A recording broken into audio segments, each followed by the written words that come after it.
Because part of the plan is making a decision of the future. I hope or I want to be this in the future. And outlining those steps and activities that you need to, let's say, implement to get there. So say, for example, one of my proposed future plan in the PDP was I wanted to be a future senior researcher that will be able to write qualitative research articles and publish them. So part of the PDP planning, I have to outline what are the different steps, what are the different activities that I need to undertake so to get to where I want to get.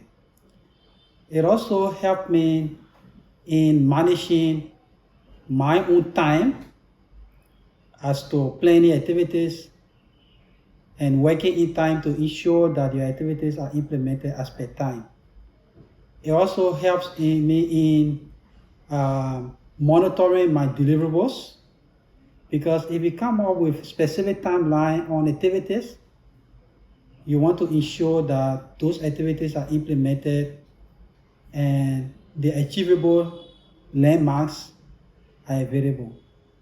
So the PDP was very essential in my professional sojourn, and I'm grateful to the project for that level of professionalism in bringing me on path with such skills and knowledge.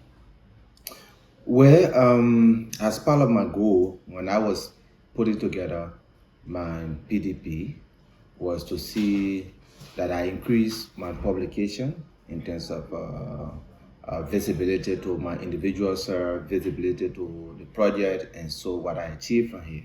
Through that process, I've been able to publish 5 different blogs, 1 peer review article, one of which is currently ongoing.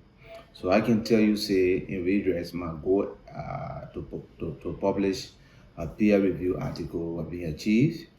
And also, as a result of that, I also set for myself to ensure that I participate in international conferences to disseminate results. And from the health financing perspective, yes, I participated in the Africa Health Economics Forum, where I was able to provide fundings of what we have gotten from the formative phase of our research. I think that was a very great opportunity for me, and it was part of my professional development plan to be able to share my experiences and, of course, my learning with other people, home and abroad. Community structures like the traditional and faith healers. I've never done that in my entire professional journey. And that was so fascinating, working with these different levels or tiers of health workers, community health workers. So my proudest moments, working with the traditional and faith healers, working with affected persons, because we know even from our data chatting and analysis that these people have been stigmatized and discriminated, and always thought their conditions were associated with witchcraft. And at least through redress intervention, we have been able to work with these affected persons to make them feel a part of a whole again. So it's very impactful to me, in a sense that whenever you work on a research project, the skills you pick from there is not for the donor that is giving the funding to you or the institution that is imparting that skills. It's for yourself.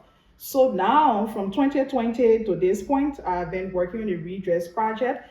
Those skills that I pick up is for me.